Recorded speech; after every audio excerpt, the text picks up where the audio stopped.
Good morning, my fellow designers. Today we are off to the Regent's Park job, and we are off there just to do a very quick job of moving some furniture in. Yesterday, as you saw, I did lots of clearance, which was great. Got that out of the way, and I was there quite late. And I came back and got some other bits of furniture which I was holding for a client, got that out of my property. That was safely sent off to its new owner. I've got quite a few other bits which are on my list. So one of them is actually going to be all the invoicing for the projects that I've been doing. I've been sort of rather lax on my paperwork, and this happens actually quite a lot. You would probably be surprised actually quite how much it actually happens, but it generally tends to happen when you are out on the road a lot. There are certain bits of software, as I've said before, that you can get for managing your invoices and everything else, but I prefer to do these things by hand. It's a lot less hassle, and you don't feel like you are actually hassling the clients. So I hope to be getting you some shots of me at my desk later on today, when we can get down to the serious stuff of paperwork and learning what to do when you're back at home at your desk and what needs to be done behind the scenes.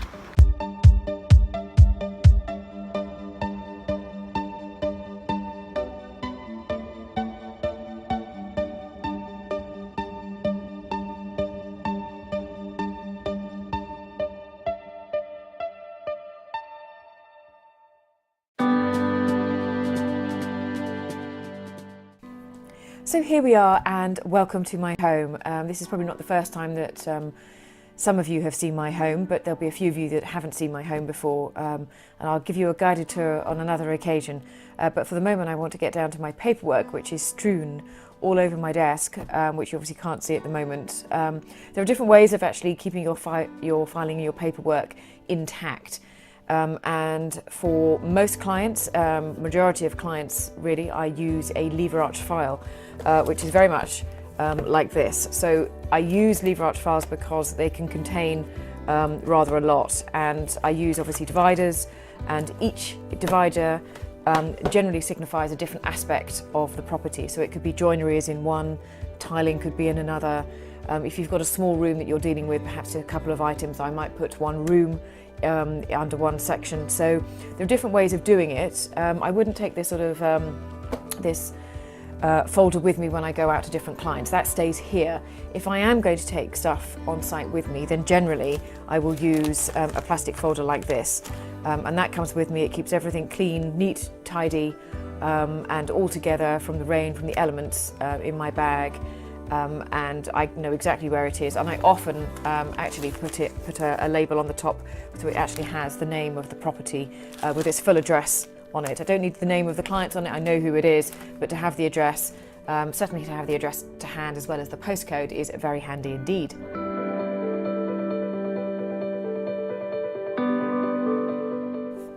So what am I actually going to do this afternoon after my morning's work out of the house? Well, actually I want to get to grips with the Sloane Square job. Now, you may have seen me talk about that briefly on another video, which I did when I'll put that up, put a link up to there. It was obviously when I went to see the actual property itself. So I now have pictures galore of this particular property, and I have some ideas of really of quite what I would like to put in there and what would work best. They already have planning permission, and planning permission is something which most properties will need over here if you're going to do something quite huge. Things like extensions, basements, all these types of things, planning permission needs to be sought over here in the UK, and I'm quite sure other countries around the world have something very similar. Basically it's like effectively a legal okay, if you like, legal signing agreement off from the council, that obviously the area that you live in, just saying yes, you can go ahead with this work, these are our conditions, this is what you need to do, this is what you need to get signed off, how you need to go about it, etc, etc. So it's a worthwhile document to have if you're going to do any work. In fact, it's a necessity for most programs of work. Naturally, the rest of this project is going to be actually quite far-ranging. There are a few elements of structural parts that we're actually going to need to do. So as you sort of go in the hallway, there's a wall here and a wall there, and both of those in theory will be knocked down. That's a possibility. It's probably a very good probability that that will actually happen, but obviously we will need to get structural engineers in and all the other different professional services that's needed. More than likely not architects at this stage, because we do actually have architects' plans already, and I've actually got those to hand as part of the whole job that has been handed on. And these look very much like this. So they are these particular drawings. They have obviously red lines on. This is obviously where steel beams are going in. And these particular drawings here are actually done by hand. They're old school, very old school, because normally things are done on CAD, computer aided design. And so everything is now computerized, and it's sometimes a lot clearer. I think so, but actually this is the old way, the old-fashioned way of doing it, and so it has all the different bits and bobs on it, which needs to have it's all drawn by hand. It would have taken not necessarily weeks, but probably months to do as they go through. But once it's there, it's all great. Everything is all listed on it, and I think that the builders would be very happy to actually go through this along with the architects if they need any extra help. So when starting a new job like this, where do you start? Well, first things first, you've met the client, you've had a look, and you're thinking, I'd like to do this project, and you like the client, they're very lovely, as my clients are, and I would like to work with them. So the next thing is to actually really work out the scope of work. At this stage, I've already spoken to a couple of builders. In fact, as you may or may not know, I've actually been in to the house again with the builder and the kitchen supplier and bathroom supplier as well, just so that they can get a feel of what space there is, just to measure up, to see the scope of work that there is, to see what state the property is in, what needs to be done, and to actually, in some ways, put the client at ease, which is often the most important thing to do at these stages. Why is it important to do? For the simple reason that you may be happy with your builders, but they don't know them. And in fact, if they don't know you yet, they soon will know you very well indeed. So the best thing for you to do is to actually go and see them again, talk to them, introduce them, and almost get much more of a sort of a conversation going between you, them, and the builder, especially the main contractor, whoever you're getting to do the actual work itself. Now, when we went round to see this particular client, she expressed a wish to actually stay within the property whilst the work was going on. I can honestly say that this is a bad idea. Now, I will try and talk her out of it, as it were, for the very, very simple reason is that she, I think, maybe could be underestimating the noise, the dust, and the temperature of what she'd have to go through if she stays within the house. The good news is, in some ways, that if she does have to stay in the house and she wants to stay within the house, then she can sort of live at the top of the property whilst we're doing the bottom and sort of, reverse it otherwise. The problem is going to come at some point, because we would be turning off the heating to deal with the plumbing, the electricity, because we'd obviously need to cut the power to do certain of the upgrades that we need to do, and this is going to be over winter. And it's not fun when you're sort of in the dark, in cold, in the winter. So I'm going to try and persuade her to move out, at least for a certain period of time. I just know it's going to be far more hassle for her. Obviously there's a cost involved in this, but again, this sort of thing has to be factored in by clients if it's their property. Most people will actually move out. Anyone with children, young children specifically, will move out totally and utterly, because it's not a place. A building site, whether it's a small flat or whether it's a large rambling house, is not a place for children. So you need to actually move out with a family for that. And once you're out, to stay out. That's the most important thing. I've known all sorts of horror stories that have come up where parents have brought their children along, and the workmen are still working, and drill bits have flown out, flown into people's faces.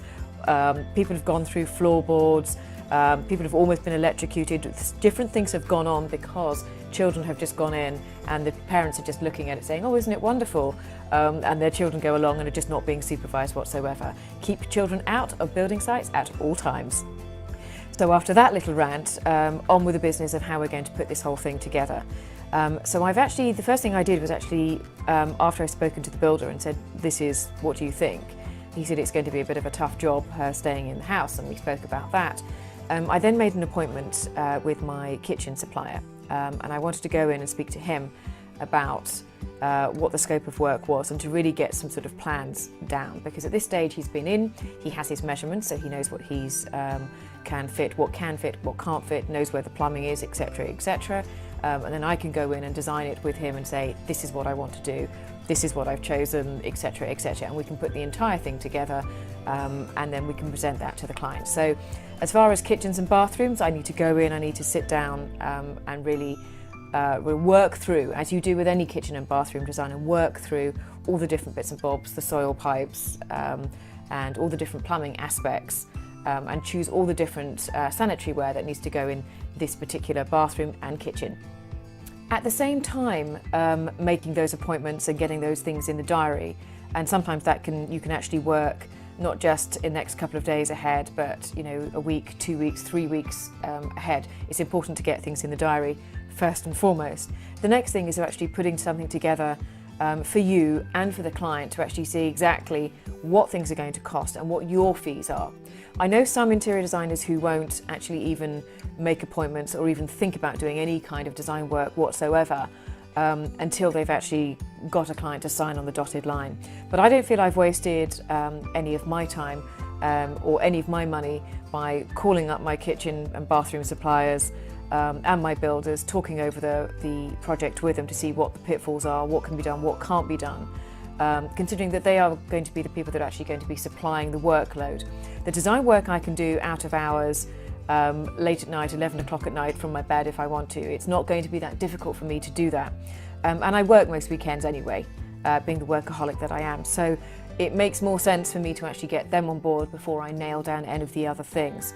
The client is actually very relaxed at the moment. She knows that nothing is going to happen sort of this side of Christmas. Obviously we're in November now, so it's nothing's happening at this stage. So the important thing for me to do is to actually get something down on paper and really work out what the actual scope of work is, so we can actually see what actually is going to happen and in which order we need to do things.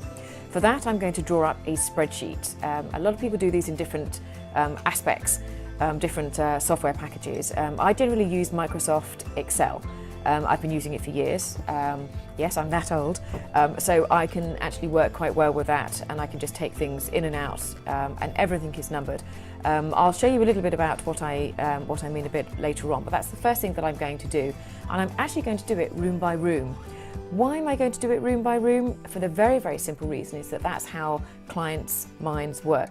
They want to actually think in their head, visualizing, if they can visualize, they go into a room, what needs to be done in here. There is no point me saying the decorating for this room is this, the decorating for that room is that. Then they're just sort of like going round the houses. They need to be able to think about one room at a time and stay in that room, literally stay in that room in their mind's eye and go through all the different things that needs to happen. How many lights that they'll need, how many sockets that they'll need, whether we're painting, we don't need to know about colours, we haven't got onto that side of things. It's just the scope of work that we're doing at this stage. Do we need to knock a chimney breast out? Do we need to put a new ceiling in? Do we need to create an alcove? Are we adding in joinery? Is there a new window that needs to be put in? Most of the rooms actually in this particular property at the Stone Square job need everything.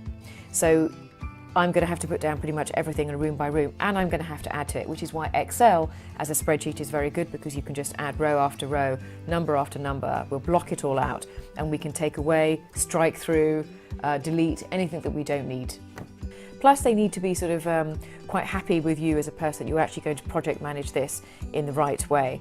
Now obviously this has come from a recommendation. I think I might have told you before, I work on 100% recommendation. I don't advertise, thankfully, touch wood.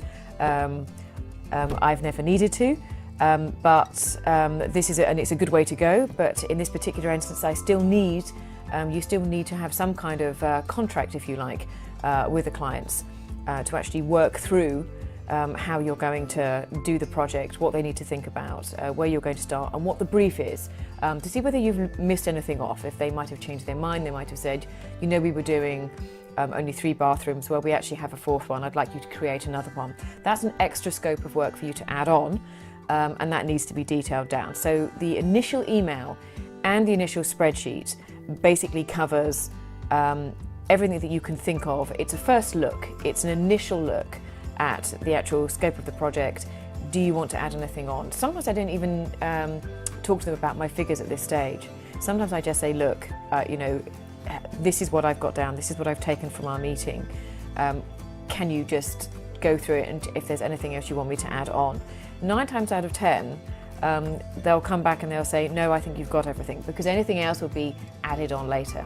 At this stage, they just really want to know what things are going to cost, what you think there's going to be cost. And you need to be quite careful with that, because often clients want a ballpark figure and you think it's going to be this, and it never is that, because clients always add on, they never take off. One of the actual most important rooms of this new project is actually going to be the master bathroom, which doesn't sound necessarily too exciting for most people, but actually it is very important to these particular clients. What's happened is that they've actually had a leak from their bathroom that's going downstairs into the sitting room. I'll see if I can put a few pictures up here so you can see. And the problem with that is that it's become unusable. So at the moment they're sort of using other sort of shower rooms. Thankfully they have extra bathrooms in the property that they can use, but it's only a matter of time before these, if you like, run out somewhere down the line. So it's actually imperative that we actually get them a lovely new bathroom. And I've been looking at various different things to put in there. One of the things I would like to do is I don't want to put in a wet room. Now, wet room, if you don't already know, this is a bathroom or a shower room which basically doesn't have a shower tray, the actual shower tray that you would actually stand on once you're in the shower. A wet room usually just has tiles going down. We did something similar, which you might have seen. I'll put that up as well, that we did in the Chelsea property just recently. So this is something which I'm looking to put in.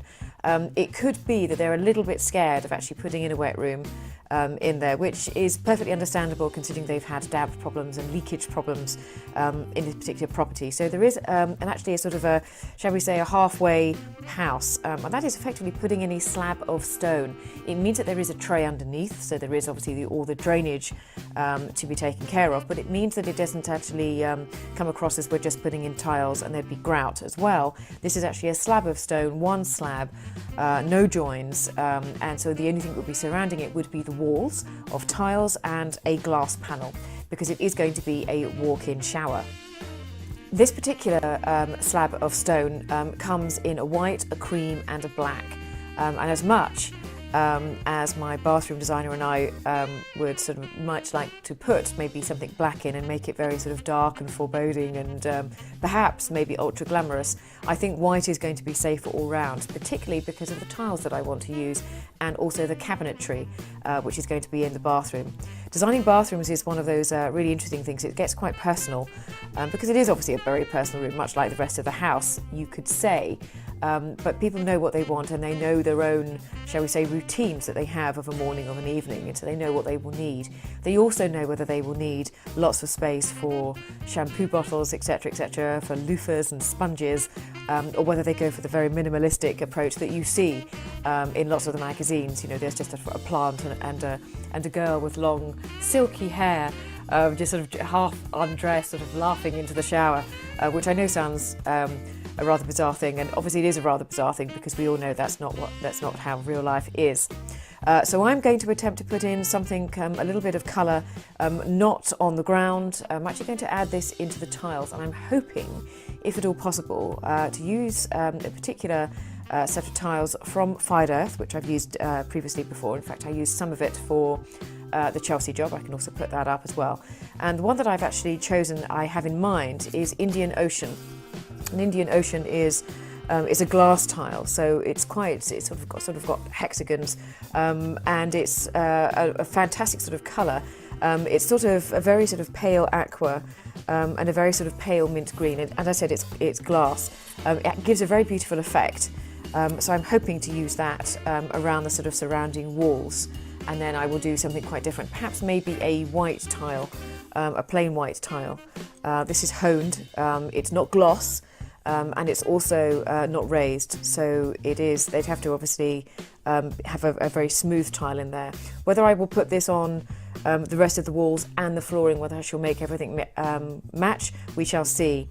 But along with this, I'd quite like to put some dark furniture, so some dark wood rather than white gloss or cream painted or something like that. I'm not sure whether she'll go for it. Hopefully she will. The idea, I think, is that we actually put all this down on a 3D image. I bring along the 3D images to her and the tiles and say, what do you think? She will either say, yes, love it. In my experience, it's either a yes or a no, or she'll say, no, that's not quite what I had in mind. The jury is out, but you do have to remember it's not about what you want, it's about what they want. So that's what I'm going to get on with for the rest of the day, which is going to take me a little while to get through. I probably won't finish it today. There's an awful lot to do, and sometimes with the scale of this particular job, it's quite huge. So I'm going to have to go through every single room, all my photographs which I've taken on my iPhone, and I keep these on here for a while. When I do get back home, I will transfer them onto my PC, and I'm going to transfer them because if anything happens to this, at least I have a record, certainly of how things looked right at the beginning. And they give me an idea of basically all the nooks and crannies and all the different things that we spoke about as we went around the house, myself and the client. So it's a good idea to take photographs when you go and see somewhere. By all means, ask the clients, obviously. First of all, do you mind if I just whiz around and take a few photographs? They're generally okay. They know what needs to happen, and they know that you'll need to have some kind of photographic record of what there is in order to make an accurate quote for them. So that's what I'm going to do for the rest of the day. I have actually cleared a lot of my desk that you can probably see behind me. This is my pinboard. I've cleared that out in readiness for preparation for December. In December, I start planning my year ahead, trying to work out what projects I'm going to do and fitting everything in. And I normally have a year-by-year calendar, a huge sort of year calendar with all the months written on it. I'm not sure whether I'll do that this while. It wasn't quite useful to me. It has been in previous years, but this year has been a little bit kamikaze. So I think I may put something else up there. We will see. But it's all nice and clear for the moment. And I've cleared everything else on my desk. I just have my projects, which are in front of me here.